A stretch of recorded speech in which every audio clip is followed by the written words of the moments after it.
আসসালামু আলাইকুম প্রিয় দর্শক, স্বাগত জানাচ্ছি আপনাদের সবাইকে আয়ন টিভির পর্দায় আয়ন টিভির স্পেশাল আয়োজন, স্পেশাল বাংলাদেশের জন্য স্পেশাল আয়োজন দেখার জন্য। আমরা গত প্রায় 3 সপ্তাহ ধরে আপনাদেরকে বাংলাদেশ সম্পর্কে জানাচ্ছি, কি হচ্ছে বাংলাদেশে এবং সলিউশনকে। আমরা অলরেডি এই আজকের দিনটির জন্য আমরা অনেক দিন অপেক্ষা করছিলাম যে মানুষ কথা বলতে পারবে, মানুষ হাঁটতে পারবে, মানুষ গাইতে পারবে, মানুষের মনের ভাব প্রকাশ করতে পারবে, চাঁদা দিতে হবে না, কিডন্যাপ হবে না, ক্রসফায়ার হবে না, আয়নাঘর আমরা আর খুঁজে পাবো না।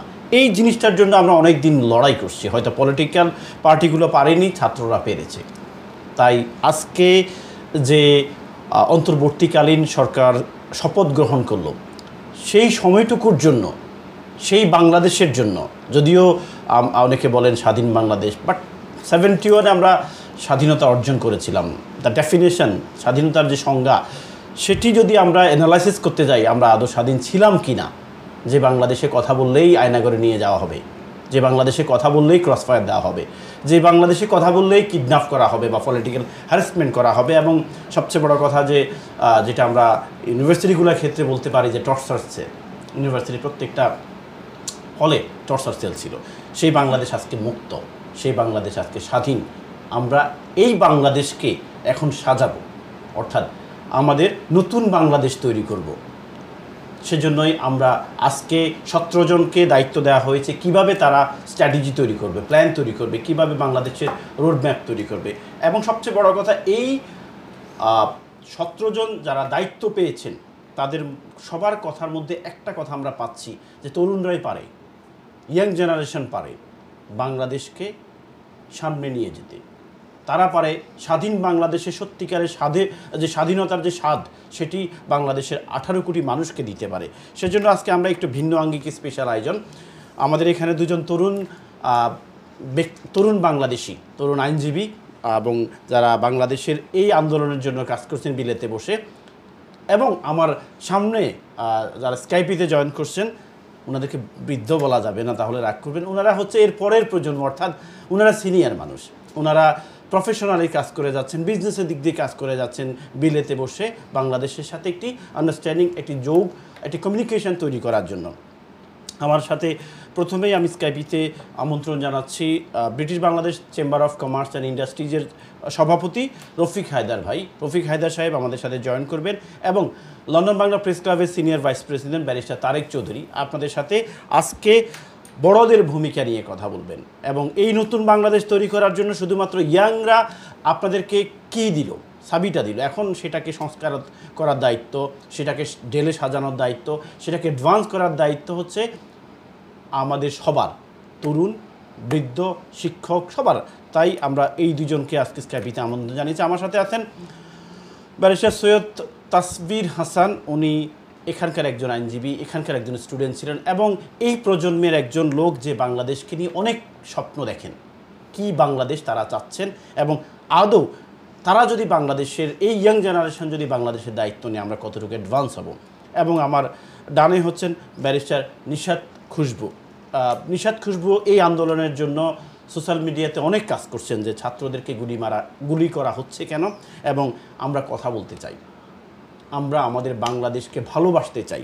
তাই এই তরুণ প্রজন্মের কথা এবং আমাদের সিনিয়রদের কথা আমরা একত্রিত করেই একটি সাবলীল বাংলাদেশ, একটি উন্নয়নের বাংলাদেশ, একটি ভালোবাসার বাংলাদেশ আমরা সবার সামনে তুলে ধরতে চাই।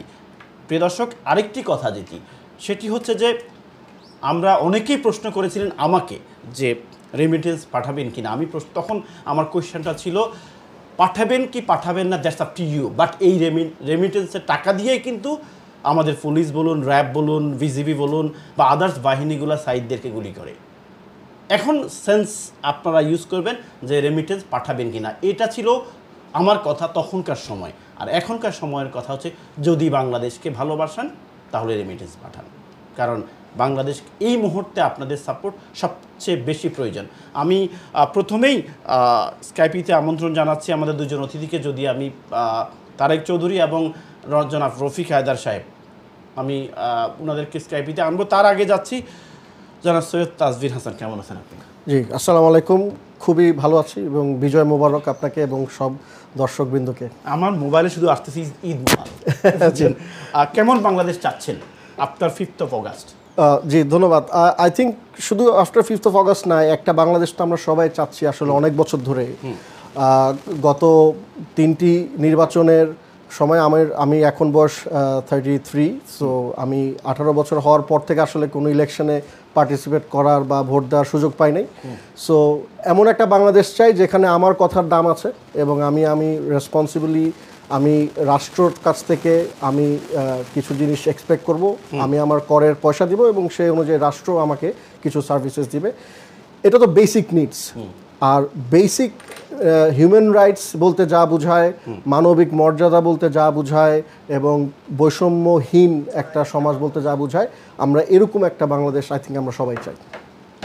আরেকটা প্রশ্ন আমি আপনার কাছে ব্যারিস্টার নিশাত খুশবুর কাছে যাওয়ার আগে, প্রশ্নটা হচ্ছে যে আমাদের একটা সময় আমাদের ধারণা ছিল যে ধরুন আমরা যারা ছোট মানুষ, আমরা ছোটই থাকি, সবসময় ছোট, আমরা কি এবং আমাদের স্টুডেন্টদেরকে, আমাদের ইয়াং প্রজন্মকে বলতো যে ফার্মে মুভি, জি তারা ঘরে বসে শুধু ব্রাউজিং করে গেমস খেলে, কিছু করতে পারে না। কিন্তু চেঞ্জ তারা কিন্তু প্রুভ করে দিয়েছে যে নো, ইউ আর রং। এই বর্তমান নতুন বাংলাদেশের ক্ষেত্রে ইয়াং জেনারেশনের ভূমিকাকে আপনি কীভাবে দেখছেন বা কতটুকু প্রয়োজন? জি না, অ্যাবসলিউটলি আই থিঙ্ক। তবে আমি আপনার কথার সাথে একটু অ্যাড করি, আসলে পৃথিবীর যত বড় আন্দোলন এবং প্রত্যেকটা বড় রেভলিউশন বা স্বাধীনতা আন্দোলনই বলি, প্রত্যেকটা দেশের ক্ষেত্রেই তৎকালীন যারা জেনজি তারাই কিন্তু রোল প্লে করে। আমরা যে 71-এর সময় যদি চিন্তা করে দেখেন, তৎকালীন যারা ইয়াং জেনারেশন ছিল তারাই মোস্টলি কিন্তু এগিয়ে আসতো। অ্যান্ড এটাই বাস্তব যে সব ইয়াং জেনারেশনকেই এগিয়ে আসতে হয়। প্রত্যেকটা ইতিহাস এটাই বলে যে তৎকালীন জেনজিরাই অলওয়েজ এগিয়ে আসবে। বাট আমাদের এই 2024 সালে যে একটা অদ্ভুত যেটা হলো, আপনি যেটা বললেন যে আমরা যাদেরকে আসলে আন্ডারমাইন করেছি, ইনফ্যাক্ট আমরাও করেছি, আমরাও তাদের থেকে রাইট, আমরাও এক জেনারেশন তাদের থেকে ওল্ডার। আমার ছোট বোনরা আছে, তাদেরকে বলতাম যে আরে তোমরা দেশ নিয়ে কি ভাবো কিনা, তোমরা তো শুধু নাটক সিনেমা বা খেলাধুলার মধ্যে আছো। But they have proven us wrong, because আপনার যদি সমন্বয়কারীদের কথা শুনেন এবং আন্দোলনে যারা ছিল রাস্তায় তাদেরও যদি কথা শুনেন, তারা কিন্তু ওই যে IMGPA 5 না, মানে এই জেনারেশন না। এটা অনেক মিডিয়া এই ধরনের একটা পোর্ট্রে করছে, তাদেরকে হয়তো তারা ভুলভাল বলে, বাট আসলে they are very much informed, they are very much sincere এবং তারা নিজের ভবিষ্যৎটাকে দেখতে চায়। কারণ তারা নেশন যে বিল্ড করবে, সেই নেশনটাতে কিন্তু তারাই থাকবে আলটিমেটলি, বিকজ সেটা তাদের ফিউচার।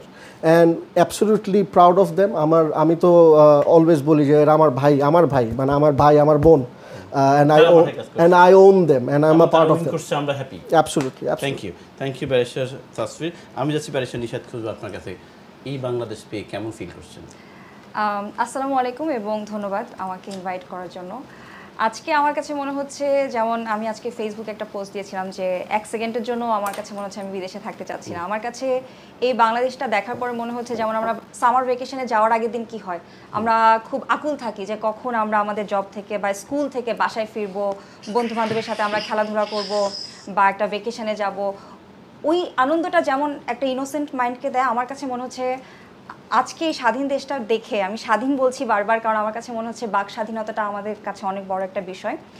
আজকে ফেসবুকে একটা পোস্ট করতে চিন্তা করতে হচ্ছে না, আজকে 10 জনের সামনে কথা বলতে কিছু চিন্তা করতে হচ্ছে না, আজকে আমি দেশে যাব তারপরেও দেশ নিয়ে কিছু বলতে আমাকে দ্বিধাগ্রস্ত হতে হচ্ছে না। সো আমার কাছে মনে হচ্ছে যে আমি একদমই পরিপূর্ণভাবে স্বাধীন এবং এই দিনটার জন্যই মনে হচ্ছিল যে আমরা যারা প্রবাসে অনেকেই আছি এই দিনটির জন্য অপেক্ষা করছিলাম। যেমন আমার কাছে মনে হয়েছে যে এতদিন আমি প্রায় লন্ডনে আছি প্রায় 10-11 বছর, এতদিন কখনো আমার বাবা মা বা আমার আত্মীয় স্বজন কোনো কিছুই কিন্তু আমাকে এতটুকু আকুল করেনি যে আমাকে এখনই বাংলাদেশে যেতে হবে। কিন্তু এই স্বাধীন দেশটি আজকে আমাকে খুব ব্যাকুল করছে যে আমি কখন সুযোগ পাবো যে আমি বাংলাদেশে যাব, একটু স্বাধীনভাবে কথা বলবো, স্বাধীনভাবে আমি আমার দেশে ঘুরে বেড়াবো।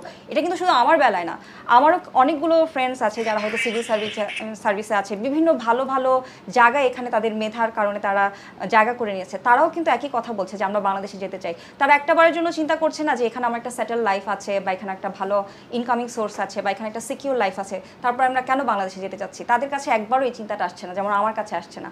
আমার কাছে মনে হচ্ছে আমি এখানে সেটেলমেন্ট হোক, এখানে ইনকাম হোক, এখানে ভালো জব হোক, সকল কিছু ছেড়ে যে কোনো সময় বাংলাদেশে যেতে প্রস্তুত। সো এই যে বাংলাদেশটা, এই বাংলাদেশটা সকলকে ওয়েলকাম জানাচ্ছে। সো আমার কাছে মনে হয় এখনকার বাংলাদেশ হচ্ছে ওয়েলকামিং বাংলাদেশ। ধন্যবাদ। আমি আপনার কাছে আসবো, তার আগে আমি যাচ্ছি রফিক হায়দার। রফিক ভাইকে আমি একটু পেতে যাচ্ছিলাম স্ক্রিনে, প্লিজ। রফিক ভাই আমাকে শুনতে পাচ্ছেন? রফিক ভাই,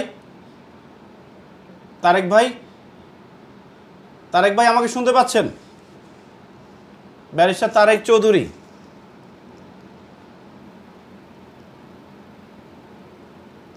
তারেক ভাইকে আমি শুনতে পাচ্ছি না। আমি আবার আপনার কাছে একটু পরে আবার আসবো, তার আগে ব্যারিস্টার নিষেধ করবো একটি কোয়েশ্চেন আপনার কাছে, যে আমি ব্রিগেডিয়ার সাখাওয়াত বলুন, আসিফ নজরুল বলুন, ইভেন ডক্টর ইউনূসও গতকালকে যখন দেখলাম যে উনি খুব ডিরেক্টলি বোঝাতে চাচ্ছেন যে তরুণ প্রজন্মকে উনি প্রায়োরিটি দিতে চাচ্ছেন। হোয়াট ডু ইউ থিঙ্ক, যে যদি ইয়াং জেনারেশন কি পারবে এই গুরুদায়িত্ব পালন করতে অথবা সিনিয়রদেরকে সাথে নিয়ে কাজ করতে? এটার তো উত্তর অলরেডি আমাদের সবার সামনে। ইয়াং জেনারেশনের জন্যই তো আজকে আমি এই সেটে বসে আছি, মুক্ত মনে কথা বলতে পারছি। সো এখানে আসলে প্রমাণ করার আর কিছু নাই, কিন্তু আমার কাছে বারবারই মনে হচ্ছে যে আজকে যে 17 জন বাংলাদেশের দায়িত্ব নিলে, আমরা বলবো যে শুধু বাংলাদেশে বসবাসরত নয়, যত বাংলাদেশি আছে এবং আমার যেহেতু অন্যান্য কলিগরা আছে অন্যান্য দেশে, তারাও কিন্তু বাংলাদেশের দিকে এখন উন্মুখ হয়ে তাকিয়ে আছে যে আসলে বাংলাদেশ কোন দিকে যাচ্ছে। সো আমার কাছে মনে হচ্ছে এই যে একটা ছাত্র আন্দোলন, কোটা আন্দোলন গেল এবং আমরা যেই স্বাধীন দেশটি পেলাম, বা আমাদের যেই এখন উপদেষ্টা কমিটি যারা এখন বাংলাদেশের দায়িত্ব গ্রহণ করেছে, আমার কাছে মনে হচ্ছে যে ফর এক্সাম্পল আমার কাছে মনে হয় যে আমি এখন হয়তো ঢাকা থেকে চিটংয়ে যাব। আগের অবস্থানটা এরকম ছিল যে আমি একটা রুমের মধ্যে আবদ্ধ, আমি জানি না যে আমি কোন দরজা দিয়ে বের হব বা আমি চিটংয়ে গেলে কিভাবে যাব। এটা আমার কাছে মনে হতো যে প্রিভিয়াস গভর্নমেন্ট যখন ছিল তখনকার 5 তারিখের আগে কথা, 5 তারিখের আগ পর্যন্ত এক্স্যাক্টলি। বাট এখন আমার কাছে মনে হচ্ছে যে আমার চারিদিকে দরজাগুলো খোলা হয়েছে, আমি জানি যে আমি এখন চিটংয়ে যাওয়ার জন্য রেডি ঢাকা থেকে। এখন কিভাবে যাব, আমার কাছে এই 17 জন হচ্ছে একটা বাসের মতন যারা আমাদেরকে আমাদের গন্তব্যস্থলে নিয়ে যাবে। সো আমার কাছে মনে হচ্ছে যে এখনো আমরা যে আমাদের গোলে পৌঁছে গেছি এটা আমার কাছে মনে হচ্ছে না। আমার কাছে মনে হচ্ছে যে আমাদের যেই তালাগুলো লাগানো ছিল, যে আবদ্ধ অবস্থায় আমরা ছিলাম, ওই আবদ্ধ অবস্থা থেকে এখন আমরা মুক্ত হয়েছি। এখন কিন্তু আমাদের মেইন ভাইটাল কাজগুলো, যে তরুণ সমাজ যারা এখন দায়িত্ব নেবে তাদের কাছে এখন কিন্তু গুরু দায়িত্ব। আমরা ছোটবেলা থেকে একটা ভাব সম্প্রসারণ করে এসেছি, স্বাধীনতা পাওয়ার চেয়ে তা অর্জন করার চেয়ে তা ধরে রাখা কঠিন। সো এখন আমার কাছে ওই সিচুয়েশনটা, আমরা হয়তো আনন্দ উল্লাস করছি, ডেফিনেটলি এই অধিকারটা আমরা সবাই রাখি, যেহেতু দীর্ঘ 15-16 বছর আমরা। আপনি কি মনে করেন, ধরুন আমি তো আজকে দেখলাম তাসফির যে জিনিসটি, যে দুজন সমন্বয়কারীকে দায়িত্ব দেওয়া হলো, আমি চিন্তা করলাম তখন যখন বাংলাদেশে এই ছেলে ডক্টর ইউনূসের প্যানেলে, এই ছেলে আসিফ নজরুলের প্যানেলে, এবং সে ইউনিভার্সিটি গোয়িং স্টুডেন্ট, রাইট, সে পারবে কি না এখন আগামী। বাট একটা জিনিস তারা প্রুভ করছে আফটার 5th, 5 তারিখের আগে কী করছে সেটা আমরা সবাই জানি, কিন্তু এরপরে কী করছে এটা অনেকেই জানি না। আপনারা কি মনে করেন এই জিনিসটি, আমাদের যে পলিটিক্যাল পার্টিগুলো আছে, সে বিএনপি বলুন, আওয়ামী লীগ বলুন, জামায়াত ইসলামী বলুন, ওনাদের মধ্যে একটা জিনিস কিন্তু আমি দেখতে পাচ্ছি যে, যেটা আমরা একটু ব্যাকগ্রাউন্ড চেক করলে দেখতে পারি, যে তাসফির সে তো এখনও ছোটো মানুষ, আর এখনও এনাফ টাইম আছে।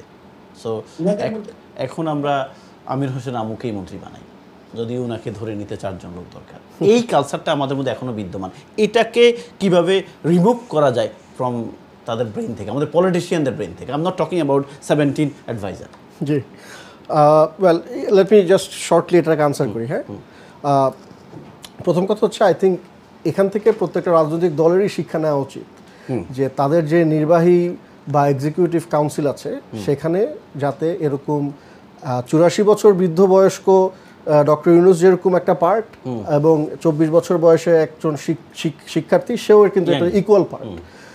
এটা যেভাবে সম্ভব হচ্ছে, এবং they don't mind actually, and in fact doctor Yunus সহ এবং ডক্টর আসিফ নজরুল কিন্তু অনেক প্রশংসা করেছে তাদের অনেক আইডিয়ার ব্যাপারে।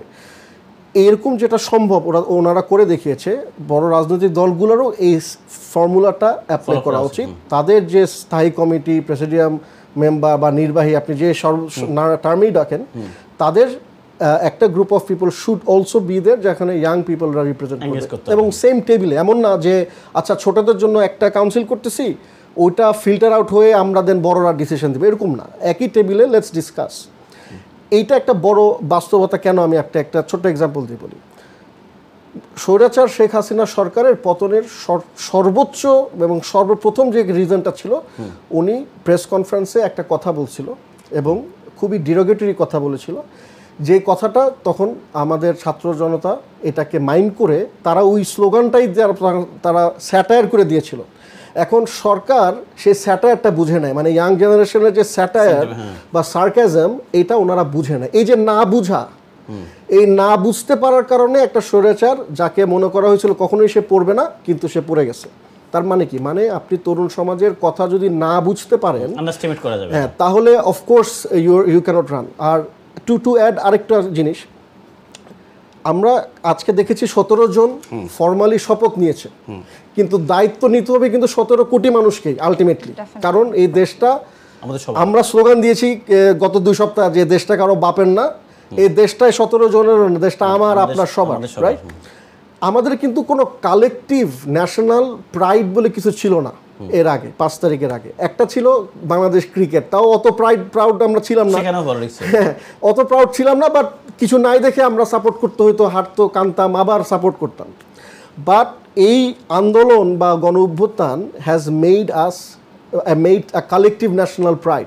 আচ্ছা, 1971 সালেও কিন্তু একটা কালেকটিভ ন্যাশনাল প্রাইড ছিল, কিন্তু এটা একতরফা বাজারজাত করার কারণে এবং এটাকে নিয়ে মুনাফা করার কারণে, ব্যবসা করার কারণে ওটার ব্যাপারেও মানুষ অনেক ধরনের প্রশ্ন, অনেক ধরনের সন্দেহ চলে আসে। কিন্তু এইটার ব্যাপারে এখন যে গণ অভ্যুত্থান, যেটা আমাদের চোখের সামনে হচ্ছে, সবার সামনে, we all feel a part of it. So এই যে ন্যাশনাল প্রাইড, এই ন্যাশনাল প্রাইড দরকার যে কোনো দেশ বিল্ড করার জন্য, and we have it now. Thank you. আমি আসছি নিষেধ করবো আপনার কাছে, আমি যাচ্ছি একটু স্কাইপিতে। আবার স্কাইপিতে রফিক ভাই আমাকে শুনতে পাচ্ছেন? রফিক ভাই আমাকে শোনা যাচ্ছে? আমি রফিক ভাইকে পাচ্ছি না। রফিক ভাই পাচ্ছি আপনাকে? তারেক ভাই কথা বলছেন, কিন্তু তারেক ভাই কথা আমি শুনতে পাচ্ছি না। তারেক ভাই আপনি কথা বলছেন? জি, আসসালামু আলাইকুম, শুনতে পাচ্ছি। কেমন আছেন তারেক ভাই? কেমন আছেন? আপনাকে মনে হচ্ছে যে আপনি বাংলাদেশে আছেন, তাই না? না, আপনি লন্ডনে আছেন। কেমন আছেন আপনি? জি, আছি, ভালোই আছি, লন্ডনেই আছি। Thank you. কেমন বাংলাদেশ পেয়েছেন? বাংলাদেশ এখন পর্যন্ত একটা ফ্রি বাংলাদেশ পেয়েছি বলা যায়। আচ্ছা, তার মানে আগে আমরা ফ্রি ছিলাম না? আগে অপিনিয়ন এক্সপ্রেসের দিকে যে ফ্রি ছিল না, গত বেশ কয়েক বছর, আমি 15 বছর না বলবো, গত কয়েক বছর যাবৎ এটা চরম আকার ধারণ করেছিল। তারেক ভাই এখন জি বলেন সরি। হ্যাঁ, জি, এখন যেহেতু একটা অন্তর্বর্তীকালীন সরকার এসেছে, সেজন্য যেটা আমি প্রথমেই প্রত্যাশা করি, দুটি বিষয় আমি প্রত্যাশা করি ইনিশিয়ালি। একটা হচ্ছে লং রানে একটা ফ্রি, ফেয়ার এবং নিউট্রাল ইলেকশন অ্যারেঞ্জ করা, আর আরেকটা হচ্ছে যে এই জুলাই আন্দোলনে, কোটা বিরোধী আন্দোলনে যারা মারা গেছে তাদের একটা তালিকা করা, তদন্ত কমিশন করে দোষী সাব্যস্ত করা এবং তাদের বিচারের মুখোমুখি করা। এটা অনেকেই বলবেন যে আপনি কেন অন্যান্য হত্যার ব্যাপারটা আনছেন না। আমি বলবো এটা পরবর্তীতে যে সরকার আসে সে করতে পারবে। অন্তর্বর্তীকালীন সরকারটা দীর্ঘদিন থাকবে না, সেজন্য ছাত্রদের এই আত্মত্যাগ যাতে ব্যর্থ না হয় এবং তারা যেহেতু সরকার পরিবর্তনে ব্যাপক একটা ভূমিকা রেখেছে এবং ছাত্ররা কোনো ধরনের রাজনীতির সঙ্গে সংশ্লিষ্ট ছিল না, সেজন্য আমার দাবি এবং প্রত্যাশা একটা নিরপেক্ষ তদন্ত কমিশনের মাধ্যমে প্রথমে সংখ্যা নির্ধারণ করা, কতজন মারা গেছে এবং কারা জড়িত, এবং তাদের বিরুদ্ধে আইনানুগ ব্যবস্থা গ্রহণ করা, অ্যাটলিস্ট মামলা শুরু করা। কারণ মামলা শেষ হতে অনেক সময় লাগে। আমি বলবো না এইসব মার্ডার ট্রায়ালের মতো বিষয়গুলা দ্রুত বিচার আদালতে করা, রাইট, কিন্তু প্রসেসটা স্টার্ট করলে শাস্তি পাবে এবং আইন শৃঙ্খলা বাহিনীতে যারা আছে তাদের জন্য একটা উপযুক্ত শাস্তির ব্যবস্থা হবে। জি, তারপরে আমি জাস্ট ছোট্ট একটা প্রশ্ন করতে চাই। অবশ্যই আপনার যে 17 জন আজকে দায়িত্ব নিল, সেক্টর ভাগ করা হবে, কে স্বরাষ্ট্র পাবে, কে প্রতিরক্ষা পাবে, কে ফাইন্যান্স পাবে, সবই ভাগ করা হবে। আপনার কাছে আমি একটা প্রশ্ন করতে চাই। প্রশ্নটা হচ্ছে যে আমি মানে একটা জিনিস আমি খুব ভীত, সেই ভীত হচ্ছে এতজন মারা গেছে, 2000 জন 3000 জন মারা গেছে, এটা তো মন খারাপ, খুব খুব খারাপ লাগছে যে আমাদের ভাইদেরকে মেরে ফেলছে এভাবে। কিন্তু আয়নাগর শব্দটা নিয়ে আমি গত এত বছর কথা বলছি, সবাই বলছে এটা একটা মানে ম্যানমেড, মানুষের তৈরি একটা শব্দ, নাথিং এলস। এখন আমরা সেই আয়নাগর পেয়েছি। এই আয়নাগর সম্পর্কে স্বাধীন বাংলাদেশে আমি আবারও বলছি, বিকজ আমরা সবাই বলছি যে 71-এ আমরা স্বাধীনতা অর্জন করেছি। স্বাধীন বাংলাদেশে Aynaghar, what do you think about it? এটা একটা ভয়ানক ভয়ানক ব্যাপার। আমি যখন কিছু কিছু দেখছিলাম, আমি কন্টিনিউ করতে পারছিলাম না কিভাবে মানুষগুলোকে রাখা হয়েছে। এটা মানবাধিকারের তো লঙ্ঘন, চরম লঙ্ঘন। দরকার যদি হয় তাদের জন্য স্পেশাল ট্রাইব্যুনাল করে এই শাস্তি দেওয়া দরকার। কি ভয়ানক ভাবে মানুষকে শাস্তি দেওয়া হয়েছে শুধুমাত্র তার রাজনৈতিক বিশ্বাসের কারণে, ফ্রিডম অফ এক্সপ্রেশনের কারণে। যাদেরকে শাস্তি দেওয়া হয়েছে তারা কোনো ধরনের সন্ত্রাসী ছিল না, খুনি ছিল না, শুধুমাত্র রাজনৈতিক প্রতিহিংসার বশবর্তী হয়ে অনেককে রাখা হয়েছে। এবং আমরা দেখেছি আয়নাগরের বাহিরেও অনেক লোক গুমের শিকার হয়েছে, নির্যাতনের শিকার হয়েছে। তাদের বিচারের আওতায় আনা হোক। জি, ধন্যবাদ। আমি বলছি না জি জি যে তাদেরকে স্পেশাল ভাবে মারা হোক বা কোনো কিছু বিচার করা হোক, প্রচলিত আইনে শাস্তি দেওয়া হোক। ধন্যবাদ তারেক ভাই, আপনাকে অনেক অনেক ধন্যবাদ। আমি যাচ্ছি রফিক ভাই, রফিক হায়দার ভাই, আমাকে শুনতে পাচ্ছেন? আমি শুনতে পাচ্ছি, আমি শুনতে পাচ্ছি। রফিক ভাই, কেমন বাংলাদেশ পেয়েছেন? এই বাংলাদেশকে কিভাবে আপনারা সামনের দিকে নিয়ে যাবেন? ধন্যবাদ আপনাকে এবং আপনার ভিউয়ার যারা শুনতেছেন তাদের সবাইকে শুভেচ্ছা। আমরা মনে করি বাংলাদেশ আমরা পেয়েছি। এই বাংলাদেশ ছাত্র তরুণ মুক্তিকামী মানুষ করে সবাই এই দেশটা আমাদের সবার, কিন্তু করে যতটা সরকার আসছে আসতে যখন আসা ভালো পরে নিজস্ব এবং নিজের দেশ হিসাবে নিজের ফ্যামিলির দেশ করেছেন। আমি মনে করি এই যে আজকে ঐক্যবদ্ধভাবে স্বাধীনতা, আমি মনে করি আপাম জনতা মিলে মনে করেন বাংলাদেশ সবাই অনুভব করতে যে আমরা স্বাধীন হয়েছি। কিন্তু যে তাদের সবাই কিন্তু পরবর্তীতে তারা এই হিসাবে নেওয়ার ফলে আতঙ্কিত ছিল এবং তবে সুযোগ পায় নাই যে আসছে আজকে আমি করি এই সুযোগ কাজের 17 কোটি মানুষ সবাই যেন মনে করতে পারে, ছাত্র সমাজ যেন মনে করতে পারে আমরা আমি মনে করি সবচেয়ে বড় জিনিস হচ্ছে নতুন ভাবে দেশ চালানো কমিটি অথবা অন্তর্বর্তী দায়িত্ব ওনার সাপোর্ট করা, তাদেরও দায়িত্ব রয়েছে যেন বাংলাদেশের বর্ণ নির্বিশেষে সবাইকে নিয়ে যেন কাজ সুযোগ দেওয়া হয় এবং ওনারা যেন মানুষের যে ডিমান্ড সকলের বাংলাদেশ এই জিনিসটা নিয়ে যেন কাজ করা।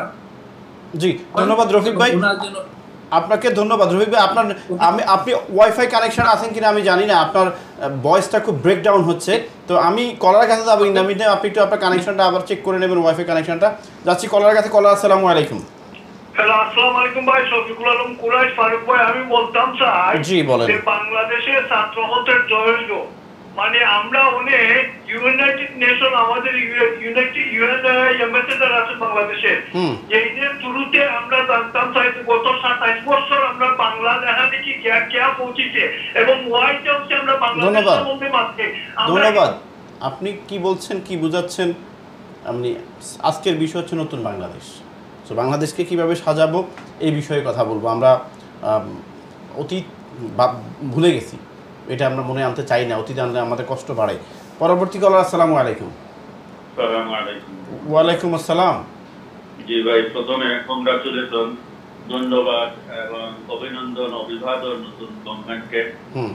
আমার স্পেসিফিকলি কোনো কোয়েশ্চন না, কিন্তু একটু অনুরোধ আপনাদের মাধ্যমে আমি করতে চাই। জি। যে আমাদের যে সাংবাদিক ভাইয়েরা আছেন, ওনাদেরকে স্বচ্ছতা সহকারে কাজ করতে হবে। এরকম যেন না হয় যে একটা গভর্নমেন্ট একটা টেলিভিশন এবং সাংবাদিক ভাইদেরকে শরীর করে নিয়ে নেয়, এরকম যেন না হয়। ওনারা যেন নির্ভয়ে কথা বলতে পারেন, সাদাকে সাদা, কালোকে কালো বলতে পারেন। যেমন ভাবে ইংল্যান্ডে আপনি বসে বিগত বছর খানিক ধরে আপনি ভূমিকা রাখছেন, এইভাবে বাংলাদেশের জন্য সাংবাদিক ভাইয়েরা ভূমিকা রাখেন। সত্যকে সত্য বলেন, মিথ্যাকে মিথ্যা বলেন। 2 নম্বর হচ্ছে এই যে আয়নাগরের সাথে যারা সম্পৃক্ত আছেন তাদের সবাইকে আইনের আওতায় আনা হোক এবং আয়নাগরকে ঘুরিয়ে দেওয়া, যাতে আর কারো সাহস না হয় এরকম আয়নাগর বানানো। এই আমার কথা। আর ধন্যবাদ আপনাকে, আপনার মাধ্যমে। জি, আপনাকে ধন্যবাদ, আপনাকে ধন্যবাদ। অবশ্যই অবশ্যই এটা আমরা চাই। সবচেয়ে বড় কথা যে আমি অবাক হয়ে গেলাম যে 5 তারিখের পরে সব চেঞ্জ। 5 তারিখের পরে আমি দেখতাম যারা মানে আজকে হচ্ছে কি বার, থার্সডে, তাই না? এই থার্সডেটাকে তারা বলতে ভয় পাচ্ছে বা বলতো না, যে মনে হয় কেউ একজন মাইন্ড করবে আজকে থার্সডে না, সরি আজকে হচ্ছে ফ্রাইডে, চলেন সবাই জুমার নামাজ পড়ি, উজু করা ছাড়া পড়ে ফেলাই। সবাই এখন দেখি থার্সডেকে থার্সডে বলে, বরং থার্সডে যদি ওয়েডনেসডে হয় এটাও বলতে পারে।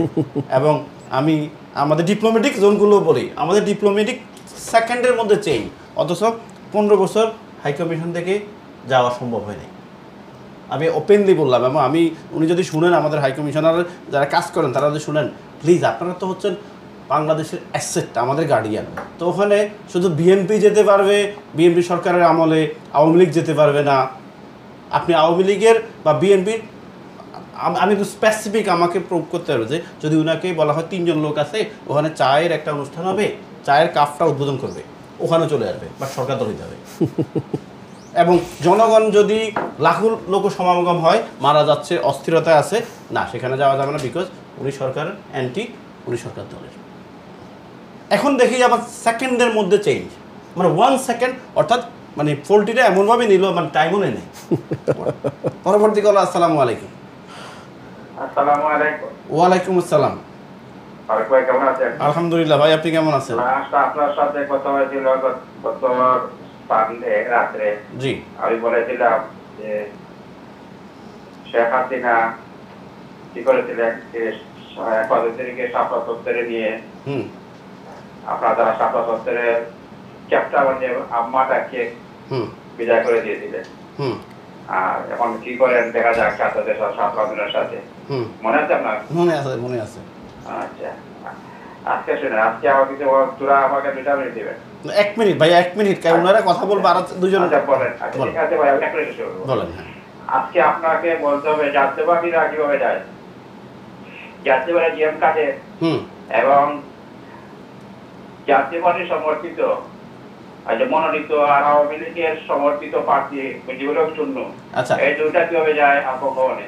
আচ্ছা, আমি আপনাকে এটা আমরা মঙ্গলবারে বলবো, পলিটিক্যাল ডিসকাশনটা হবে মঙ্গলবারে, টিউজডে। আজকে আমরা শুধু কিভাবে বাংলাদেশকে ডেভেলপ করতে পারি, আমাদের 2 জন অতিথি স্কাইফিতে আছেন, জনাব তারেক চৌধুরী এবং জনাব রফিক হায়দার, যিনি চেম্বারের প্রেসিডেন্ট, এবং এখানে 2 জন ইয়াং ব্যারিস্টার আছেন, যে নতুন প্রজন্ম কিভাবে দায়িত্ব নেবে, এবং নতুন প্রজন্ম এবং আমাদের পুরাতন প্রজন্ম অর্থাৎ সিনিয়ররা মিলে কিভাবে বাংলাদেশ সাজাতে পারি, এটা আমাদের আলোচ্য বিষয়। আজকে পলিটিক্যাল কথা না বলি প্লিজ। Thank you.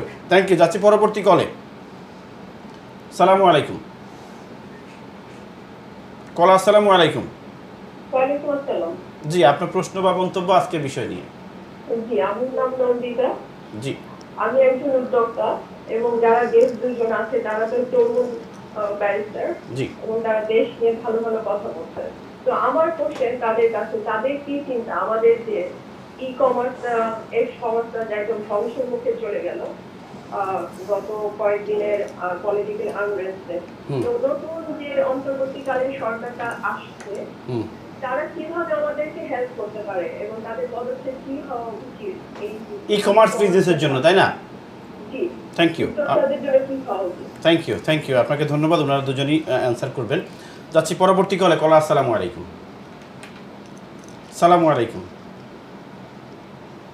হ্যালো, কলা শুনতে পাচ্ছি না আপনাকে আমি। হ্যালো, ওয়ালাইকুম আসসালাম। জি ভাই, আমি আপনি স্টুডিওতে কথা বলছেন, বলেন। আসসালামু আলাইকুম। ওয়ালাইকুম ভালো আসসালাম। আছেন? জি, আলহামদুলিল্লাহ। আপনি কেমন আছেন এবং আপনার প্রশ্নটা কি? জি, ভালো আছি ভাই। আমার প্রশ্ন ছিল, কোনো দলদের করি না, আর কোনো রাজ জি, আমরা করতে দেখি।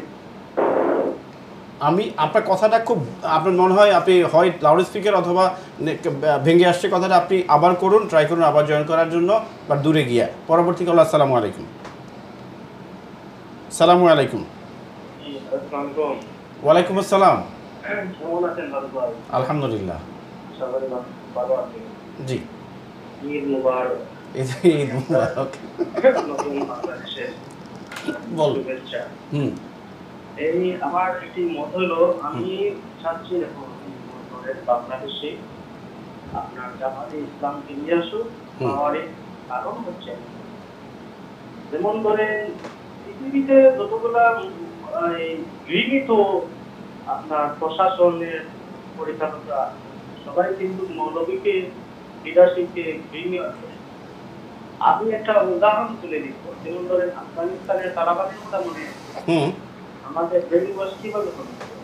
আচ্ছা, তালেবান আসলে এই সরি আমি একটু হোল্ড করি। আপনি বলছেন যে জামায়াত ইসলামকে পাওয়ারে আনা উচিত, এটা কি ইলেকশনের মাধ্যমে না সিলেকশনের মাধ্যমে? অফকোর্স ইলেকশনের মাধ্যমে। তো ইলেকশন হচ্ছে বাংলাদেশের একমাত্র দল, যে দল কোনো করাপশন নাই, যে দলের মাধ্যমে আপনার গণতন্ত্র আছে। আর আপনারা যে বলতেছেন যে স্টুডেন্ট, দেখেন স্টুডেন্ট হচ্ছে ওরা পড়ালেখা করবে, ওরা আপনার ভবিষ্যতে পলিটিকে আসবে, ওদের কোনো জ্ঞানই নেই।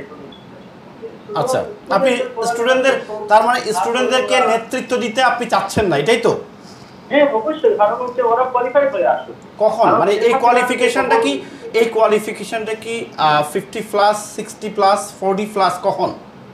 না, ধরেন আপনাকে আমি একটা জিনিস বলি। জি, যেমন আমরা দেখলাম যে মমতাজের মতন তো আর নেতৃত্ব আমরা চাই না। উনি তো একজন নেত্রী। যেমন আমরা মাশরাফির মতন একজন লোক চাই না। হ্যাঁ, যেমন আমরা শাকিবের মতো লোক চাই না, কারণ ওদের কোনো জ্ঞানই নাই ভাই। দেশটা দেখবে কি করে। আচ্ছা, আমি একটা কথা বলি ভাইয়া, ক্ষমা সুন্দর দৃষ্টিতে দেখবেন। আপনি যেহেতু বলছেন যে ছাত্রদের আসলে তারা কোয়ালিফাইড না পলিটিক্সের জন্য, বা তাদের জ্ঞানই নাই, যেই কথাগুলো আপনি আসলে উল্লেখ করলেন, আমি একদম কোট করলাম। সো এখন যেহেতু সবাই বলছে ছাত্র রাজনীতি অনেকে বন্ধ করে দিতে চাচ্ছে, সো আপনি চাচ্ছেন ছাত্র রাজনীতি বন্ধ হয়ে যাক, তাহলে ছাত্রলীগ, ছাত্র দল, শিবির, এগুলো সবকিছু বন্ধ হয়ে যাবে? আচ্ছা, আপনি আপনার মন্তব্যটা করেন। আপনি যেহেতু বললেন জ্ঞানই নাই ছাত্রদের, ওরা হচ্ছে আপনার ক্ষুদ্র শিক্ষার্থী। আমরা যারা দেখছি, একদিন যাবত দেখতেছি যে ওরা রোড কন্ট্রোল করতেছে পারে থাকতে। কারণ হচ্ছে আমি কি বলবো, ওরা সাডেন টাইমে কোয়ালিফাই হয়ে আসে। যেমন ধরেন যে লাইনে ওরা পারে, তার ইঞ্জিনিয়ার হবে, তারপরে ওরা যেমন ইউনিভার্সিটি কোয়ালিফিকেশন যেটা বলে। জি, আপনাকে ধন্যবাদ। আপনার কথা আমি বুঝতে পারছি। আমি ওনাদের কাছেই যাবো। কলা যারা লাইনে বসে আছেন, আমি চেষ্টা করবো আপনাদের সাথে আবার একটু পরে কথা বলার জন্য পেরেশানি নিষেধ করবো। যে বিষয়টা অবশ্যই যে কলার প্রশ্ন হচ্ছে, আপনি এখন আনসার দিতে পারেন। এবং সাথেই যে জিনিসটা হচ্ছে যে বাংলাদেশের প্রেক্ষাপটে মানে কেন তরুণ প্রজন্মকে ফ্রন্টে দেওয়া হবে, আগে ওনার প্রশ্নের আনসার দিবেন। আচ্ছা, আমি ভাইয়ার প্রশ্নের উত্তরই দিচ্ছি। আমরা এখন একটা গণতান্ত্রিক দেশে আছি, তাই না? আমরা স্বপ্ন দেখছি যে আমরা এই যে তাজবীর ভাইয়া যেমন বললেন উনি এখন পর্যন্ত ওনার ভোটিং রাইটটা এক্সারসাইজ করতে পারেন না, আমিও কিন্তু এখন পর্যন্ত আমি ভোট দিতে পারি নাই। সো আমার কাছে মনে হয় আমার মতন 18 কোটি মানুষ স্বপ্ন দেখছে যে তারা তাদের ভোট দিবে, এবং ইয়াং জেনারেশন যারা এখনও ভোট দেয় নাই তারাও ভোট দিতে চাচ্ছে। সো এখন পর্যন্ত কিন্তু আমরা বলতে পারছি না যে ফ্রন্ট লাইনে কি ইয়াং জেনারেশন আসবে নাকি যারা অতীতে বিভিন্নভাবে পলিটিক্সের সাথে জড়িত ছিল বা মেম্বার অফ পার্লামেন্ট ছিল তারাই আবার আসবে। এটা কিন্তু আমরা কেউ বলতে পারছি না আনটিল ভোট হচ্ছে বা ইলেকশন হচ্ছে। এটা যদি কেউ প্রেডিক্ট করে বলে তাহলে তো আমরা সেই আবার আগের স্বৈরাচারী সরকারের লাইনেই চলে গেলাম।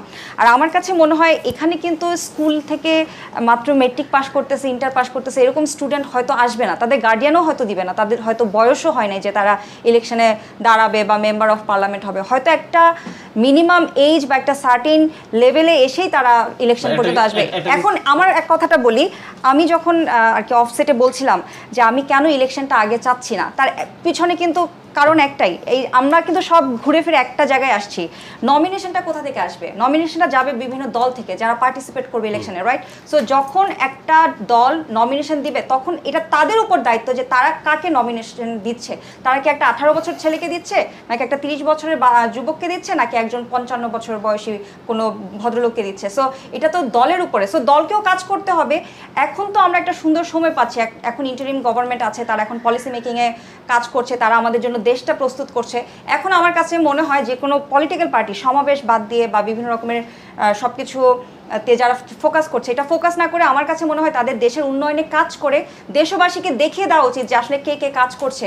একটা এলাকায় যদি ফর এক্সাম্পল আমার এলাকায় যদি আমি দেখি যে একজন কাজ করছে, তার বয়স হয়তো মাত্র 25 বছর বা 26 বছর, সে বালক, আমার মন চাইবে আমি তাকে ভোট দিব। এখন সে যদি আমার ভোটে ফ্রন্ট লাইনে আসে, এখানে আপনার আমার বলার কিছু নাই। আবার অন দ্য আদার হ্যান্ড আমি যদি দেখি 26 বছরের একটা ছেলে লিড নিয়ে আমাদের কমিউনিটিতে কাজ করতে পারছে না বা আমার এলাকাতে কাজ করতে পারছে না, অন দ্য আদার হ্যান্ড 55 বছর বয়সী বা ধরলাম 80 বছর বয়সী কেউ এসে কাজ করছে, আমি তাকে ভোট দিব। তো এটা সম্পূর্ণ জনগণের হাতে যে জনগণ কাকে ভোট দিচ্ছে। এখানে আমরা পলিটিশিয়ান যদি কেউ থাকে, তারা কিন্তু যখন কমেন্ট পাস করছে যে আমরা ইয়াং জেনারেশনকে দেখতে চাচ্ছি না, তারা বিদ্যাপীঠে থাকবে, যারা পলিটিক্স করে গেছে তারাই শুধু ফ্রন্টে আসবে, এই কথাটা কিন্তু একদমই যুক্তিহীন।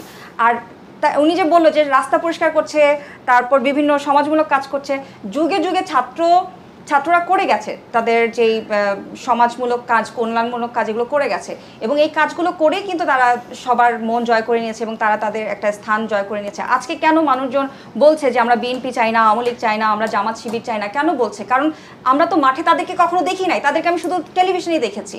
সো কাজ করছে কিন্তু ইয়াং জেনারেশন। আমি বলছি না যে একজন 8 বছরের বালক এসে আজকে গভর্নমেন্ট ফর্ম করবে। ডেফিনেটলি একটা মিনিমাম কোয়ালিফিকেশন, আপনারা যারা নমিনেশন দিবেন এটা তাদের উপর দায়িত্ব এখন যে তারা কতটুকু, হ্যাঁ ডেফিনেটলি একটা কোয়ালিফিকেশন থাকতে হবে যে তার আন্ডারস্ট্যান্ডিং আছে কিনা, সে টেকনোলজি, পড়াশোনা, সমাজ বিজ্ঞান, পৃথিবী সম্পর্কে তার আইডিয়া আছে কিনা, সে তার কমিউনিটির সাথে তার ইনভলভমেন্ট আছে কিনা। একজন হঠাৎ করে কমিউনিটির সাথে কাজ করলো না আর আপনি তাকে নমিনেশন দিয়ে গেলেন এবং তার কাছ থেকে আপনি একটা আসন আশা করছেন, এটা তো আপনিও করতে পারবেন না।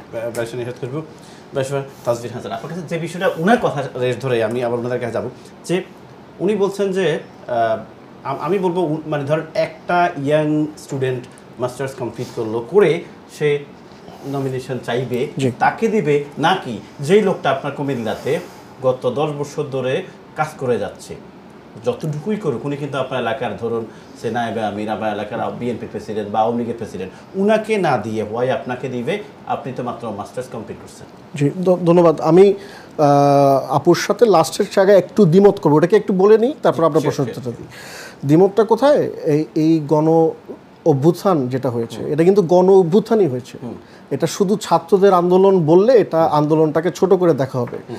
বিগত স্বৈরাচার সরকার 71-এর যখন ইতিহাস বলে, তারা কিন্তু এমনভাবে বলে শুনলে মনে হয় যে শুধু তারাই মুক্তিযুদ্ধ করেছে, আর কেউ মুক্তিযুদ্ধে অংশগ্রহণ করে নাই। হ্যাঁ, তো আমাদের এখন থেকে খুব কেয়ারফুল হতে হবে। আমরা শুধু যদি বলি যে এটা ছাত্র জনতার আন্দোলন, মানে শুধু ছাত্রদের আন্দোলন, it will be a wrong statement. কারণ প্রচুর জনগণ এখানে ইনভলভ ছিল, সাধারণ জনগণও ছিল এবং পলিটিক্যাল অ্যাক্টিভিস্টরাও ছিল। সো তাদেরকেও তাদের ডিউ ক্রেডিট দিতে হবে, এটা হচ্ছে 1 নম্বর। 2 নম্বর হচ্ছে এই আন্দোলন তো শুধু 15 দিনের বিষয় না, কারণ এই স্বৈরাচার সরকার গত 15 বছর ধরেই জুলুম করে আসছে। এই জুলুমের যারা শিকার তারা শুধুমাত্র তাদেরকে আপনি একদম পুরোপুরি বাদ দিয়ে যদি ফেলতে চান তাহলে ওটা আসলে ফেয়ার হবে না, বিকজ একটা গাছ যখন পড়ে যায় এটাকে অনেকজনই হয়তো বা কুড়াল মেরে মেরে শেষ কুড়ালটা হয়তো বা ছাত্ররা মেরেছে, কিন্তু এর আগের হ্যাঁ অনেকের করেই স্বৈরাচারটাকে আসলে উইক করা হয়েছে। So we need to give credit to every অংশীজন, এভরিওয়ান। ওকে, আপনি যে প্রশ্নটা করেছেন যে আমরা কাকে প্রেফার করব, হ্যাঁ যে ব্যক্তি কাজ করবে বা কেন করব, এখানে একটা ছোট্ট এক্সাম্পল দিয়ে বলি। মনে করেন আপনার বাড়িতে আগুন লাগছে, হ্যাঁ, তো আপনার বাড়িতে আগুন লাগছে, সে আগুন নিভানোর জন্য আপনি মানুষ ডাকতেছেন। তো আমার কালকে পরীক্ষা, এই কারণে আমি পড়তেছি, আর পাশে একজন হয়তো বা মদ খাইতেছিল বা তাস খেলতেছে বা জুয়া খেলতেছে, সে আপনার ডাক শুনে এসে আগুন নিভাতে হেল্প করছে। আর আমার যেহেতু কালকে পরীক্ষা, এই কারণে আমি পরীক্ষায় পরীর মধ্যে ছিলাম, আপনাকে হেল্প করতে আমি গেলাম না। আগামীকাল যদি ইলেকশন হয় আর এই দুজন যদি ক্যান্ডিডেট হয়, মানুষ কাকে ভোট দিবে বা আপনি কাকে ভোট দিবেন? হ্যাঁ, আপনি মনে করবেন যে ব্যক্তি আমাকে সাহায্য করেছে, নিশ্চয়ই আমি তাকে ভোট দিব, অ্যান্ড এটাই বাস্তব। এখানে অবশ্য একটা টুইস্ট আছে। টুইস্টটা কি? আপনি ভোট দিবেন কিসের জন্য? ভোট দিচ্ছেন আপনি মেম্বার অফ পার্লামেন্টের জন্য, রাইট? তো পার্লামেন্ট কি উন্নয়নের কাজ করবে বা লোকাল ইলেকশনে যেরকম উন্নয়নমূলক কাজ করে, মেম্বার অফ পার্লামেন্টের কাজ কি সেটা? নাকি মেম্বার অফ পার্লামেন্টের কাজ হলো আইন প্রণয়ন করা, পলিসি প্রণয়ন করা? এখন আমাদের দৃষ্টিতে এমপি মানে হলো সে আমাকে রিলিফের এটা দিবে, অথবা আমার ব্রিজ করে দিবে, আমার কালভার্ট করে দিবে, আমার স্কুল করে দিবে, যদিও এটা আসলে এমপির কোনো কাজ না। হ্যাঁ, এটা আমাদের সবার বুঝতে হবে। সো টেকনিক্যালি আপনি যখন ইলেক্টেড করতে চাবেন for a member of parliament, you should elect someone যার আইন প্রণয়ন করার ক্ষমতা আছে, হ্যাঁ আইন প্রণয়ন করার ক্ষমতা আছে, অথবা তার কনস্টিটিউয়েন্সির মানুষের যে দাবি সেটাকে শুনে এবং বুঝে সে আইনসভায় এটা প্রেস করতে পারবে, এই ক্ষমতা থাকতে হবে। আর হ্যাঁ পসিবল। আর যেই ব্যক্তি কাজ করে তাকে আপনি ভোট দিবেন ইউনিয়ন পরিষদ অথবা চেয়ারম্যান ইলেকশন বা লোকাল কাউন্সিল, সেটার জন্য এই যে রোল, ডিফারেন্স অফ রোল, এটা উই নিড টু আন্ডারস্ট্যান্ড। আপনার কথাটাতে আমি একদম একমত, মানে আমি এখন টক শোতে বুঝাই, কিন্তু in practically if you go in Comilla, জি জি জি এটা কি পসিবল? অবশ্যই। তো তাহলে আমরা নতুন বাংলাদেশ কেন করব? কেন পসিবল? আমি প্রশ্ন কেন করছি আপনাকে, আমাদের যে 3-4টা পলিটিক্যাল পার্টি আছে তারা কি সেই জিনিসটাকে অ্যাপ্লাই করবে? অ্যাপ্লাই করবে।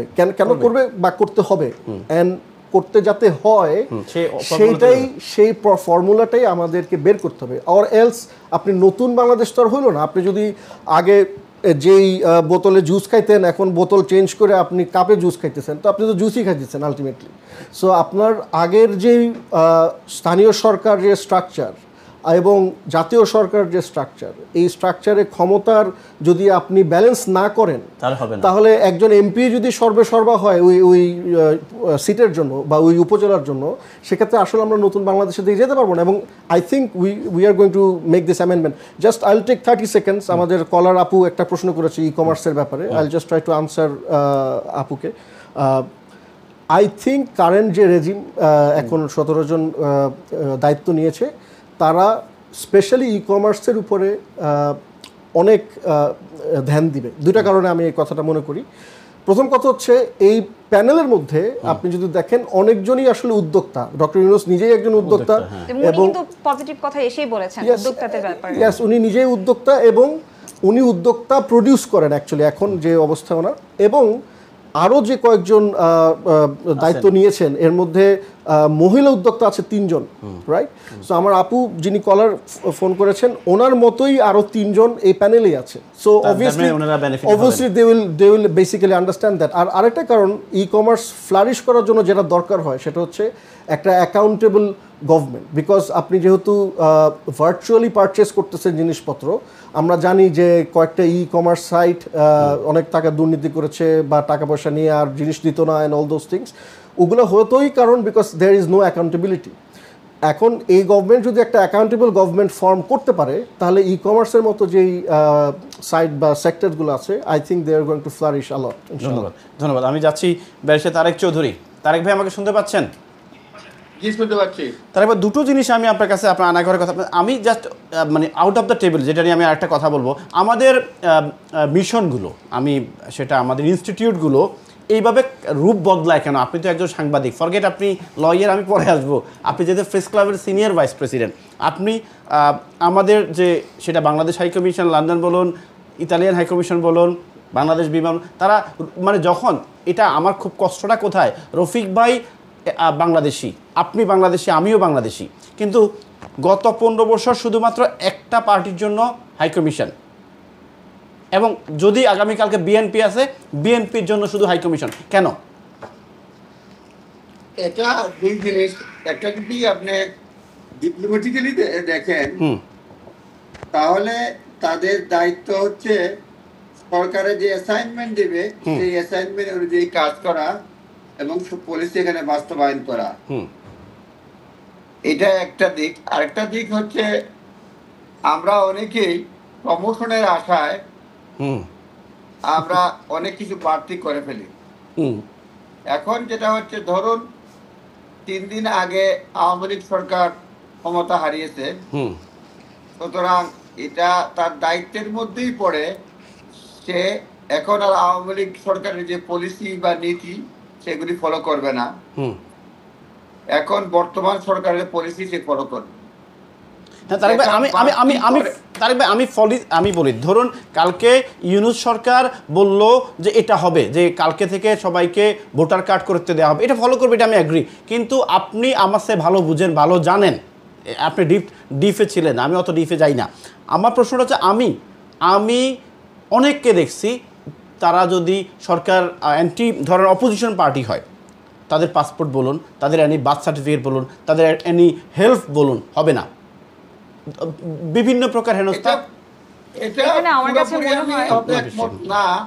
তারা দলমত নির্বিশেষে লন্ডনে হেল্প করেছে। যেটা হয়েছে, যেটা আমার চোখে দৃশ্যমান হয়েছে, বিভিন্ন প্রোগ্রামে দলীয় লোকজন প্রাধান্য পেয়েছে, কারণ জাতীয় অনুষ্ঠানগুলো এটা বাংলাদেশের সকল নাগরিকদের জন্য সমান উন্মুক্ত হওয়া প্রয়োজন। সেই বিষয়গুলো কখনো হাইকমিশন রাখে না, কখনো এখানকার যারা দালাল শ্রেণীর তারা এটা করতে দেয় না। এই কালচারটা বন্ধ করা উচিত। এটার জন্য খেয়াল করতে হবে যে অনেকে হয়তো দেখা গেল, আমরা জানি যুক্তরাজ্য হল এ ক্যাটাগরির কান্ট্রি, কেউ সি ক্যাটাগরিতে আছে, বি ক্যাটাগরিতে আছে, কেবলমাত্র মাত্রাতিরিক্ত তুষামতির মাধ্যমে প্রমোশন পেয়ে যুক্তরাজ্যে আসে, এটা আমরা জানি। এর জন্য যেটা করতে হবে, আমাদের এই কালচার থেকে বেরিয়ে আসতে হবে এবং এটা উপর থেকে আসতে হবে। যেমন ডক্টর মোহাম্মদ ইউনূস আজকে যেগুলি বলছেন, এখন সবাই জানে আইন ভঙ্গ করলে তার শাস্তি হবে, সেখানে কোনো দলীয় স্লোগান বা পরিচয়ে কাজ হবে না, রাইট। এই জন্য নিচের লেভেলেও আর অনিয়ম হবে না। আর যখন কেউ উপরের লেভেলে মনে করে যে আমার নিজের লোকের প্রাধান্য দিতে হবে এবং নিচের লেভেলের লোক মনে করে সেই অনুযায়ী চলবো, আমার প্রমোশন দরকার, জি, এবং এই জন্যই করে। তো সুতরাং এর সমাধান হচ্ছে যে আমাদের কালচারটা চেঞ্জ করতে হবে, উপরের লেভেলের দেশপ্রেমিক সৎ হতে হবে, তাহলেই আমরা এই মানে তুষামতির কালচার থেকে বেরিয়ে আসতে পারবো। তারেক ভাই, আমি আপনাকে আরেকটা প্রশ্ন করে আমি রহিমের কাছে চলে যাব। গত 15 বছরে আপনি জানেন, গত 15 বছরে বাংলাদেশ হাইকমিশনের কোনো অনুষ্ঠানে জামাত বা বিএনপির একজন লোক কি দাওয়াত পেয়েছে? দাওয়াত পেয়েছে কিনা জানি না, কিন্তু আমি দেখি নাই। তাহলে কি এই তখনকার তারা পেয়েছে কিনা আমি জানি না, তখনকার হাইকমিশন কি তারা কি বাংলাদেশি না? তারা তো অবশ্যই বাংলাদেশি, কিন্তু আরেকটি বিষয় রয়েছে, আমি ঢালাভাবে বলবো না, অনেক সময় তারা দাওয়াত দেয় না, যেহেতু এখানে মন্ত্রী পর্যায়ের লোকজন থাকে, অনেক সময় তাদেরকে হয়তো বিব্রতকর প্রশ্নের মুখোমুখি হতে হয়, যেটা ঢাকায় আমরা দেখেছি। যেসব সাংবাদিক হাত কষলিয়ে প্রশ্ন করতেন, এইসব মহামানব সাংবাদিকরা এখন আর পাওয়া যাচ্ছে না। না এই মানে তুষামতি যারা করে তারা প্রকৃতপক্ষে সাংবাদিক নয়, সুবিধা পাওয়ার জন্য। এইবারের আন্দোলনে যেটা দেখবেন, মিডিয়া হাউসে আক্রমণ, দ্য ফার্স্ট টাইম। তো হ্যাঁ, এবং কিছু কিছু দেখবেন জাস্টিসেরও বিরুদ্ধে কথা উঠছে। 57 জন জাস্টিস পদত্যাগের দাবি উঠেছে। এটা আমাদের জন্য, বিচার বিভাগের জন্য এবং সাংবাদিক কমিউনিটির জন্য লজ্জার ব্যাপার। পত্রিকায় আসছে যে একজন সাংবাদিক দেশ ত্যাগ করতে চেয়েছিলেন, এটা কেন হবে? অ্যারেস্ট করে ফেলছে। সুতরাং আমাদের উপর থেকে মানে সব বিশুদ্ধ করতে হবে, পিউরিফাই করতে হবে। জি ধন্যবাদ। আর না হলে আমাদের ভবিষ্যৎ খুব একটা মঙ্গলজনক হবে না। জি ধন্যবাদ। তারেক ভাই আমি লাস্ট প্রশ্ন, ডক্টর মোহাম্মদ ইউনূস জি এবং যে উপদেষ্টা পরিষদ যে মিশন নিয়ে নেমেছে, তারা যদি আগামী 3 মাসও থাকে কিছু একটা অ্যাচিভ করতে পারবে আমার ধারণা। এবং আমার জোর দাবি পুলিশ প্রশাসনকে ঢেলে সাজানো, প্রশিক্ষণের ব্যবস্থা করা এবং বিচারের মুখোমুখি করা, তাহলে মানুষ পুলিশ প্রশাসনে আস্থা ফিরে পাবে। জি এবং আমি দেখেছি বিভিন্ন সোশ্যাল মিডিয়ায় পুলিশের নিম্ন স্তরের অফিসাররা উপরের স্তরের অফিসারদেরকে দলাদলির অভিযোগ করছেন। এবং খুবই দুঃখজনক যে লোয়ার লেভেলের কনস্টেবলরা পুলিশ কর্মকর্তাদেরকে আঘাত করতেছে, ফেলে দিচ্ছে, নির্যাতন করছে। এটা একটা দেশ এবং রাষ্ট্রের জন্য কোনোভাবে সুখকর নয়। সমগ্র কালচারকে পরিবর্তন করতে হবে এবং এইবার ছাত্ররা যে আদর্শিক সংগ্রাম দেখিয়ে দিয়েছে, এইটা চালু রাখতে হবে, বজায় রাখতে হবে। জি ধন্যবাদ তারেক ভাই, আপনাকে অনেক অনেক ধন্যবাদ। আমি রফিক ভাইয়ের কাছে যাচ্ছি, এরপরে আমি আপনাদের দুজনকেই বিদায় দেব। রফিক ভাই, আপনার কাছে একটা প্রশ্ন, এই যে নতুন সরকার, নতুন ক্যাবিনেট, নতুন অন্তর্বর্তীকালীন সরকার আসলো, সেটি প্রবাসীদের জন্য কতটুকু ভূমিকা পালন করা উচিত বা পালন করবে, বা প্রবাসীদের চাহিদাটা কি? ধন্যবাদ আপনাকে। দেখুন, গভর্নমেন্ট যারা আসছে এই জিনিসটা আমরা প্রত্যেক দেশে বর্তমান যে ধরনের মানুষের আগে ছিল, এই টেনশন মুক্ত বাংলাদেশ করতে হলে ওনাদের প্রথম দায়িত্ব ইন্টারিম গভর্নমেন্টের আমরা বলি ওনাদের পাওয়ার করা, মেন্টরিং করা, ওদেরকে ট্রেনিং করা। আর সৎ লোকের জায়গায় এখন যেহেতু পলিটিক্যাল ম্যান্ডেট না, ছাত্র সমাজ সবের মতামত নিয়ে আসে, ওনারা যদি কোটি লোক দেশ একটাই আসতে, মন্ত্রী বা যারা অফিসার থাকবেন কয়েক সৎ লোক যদি থাকে, তারেক ভাই যেটা বলেছেন যে যে একটা খারাপ এই ধরনের লোক কিন্তু সবাইকে চিনে। ওনারা কিন্তু যেভাবে কমিটি আসছে, যারা সবাই এবং আমাদের জনগণ যারা প্রবাসী সবার কাছে গ্রহণযোগ্য, এটা যেন ওনারা ধরে রাখতে পারে। পাশাপাশি যেগুলা স্বায়ত্তশাসন কার্যকরী করা, এগুলা দিয়ে যাতে স্তরে, একটু আগে আমাদের কলিগ যেটা বলেছেন, হ্যাঁ যদি উপরের লেভেলে না হয় নিচের লেভেলে হবে, কিন্তু ওইগুলার মনিটরিং দরকার, একটা কানেক্ট চেইন করা দরকার উপর, একটা দাবি। পাশাপাশি আমরা বাইরে যারা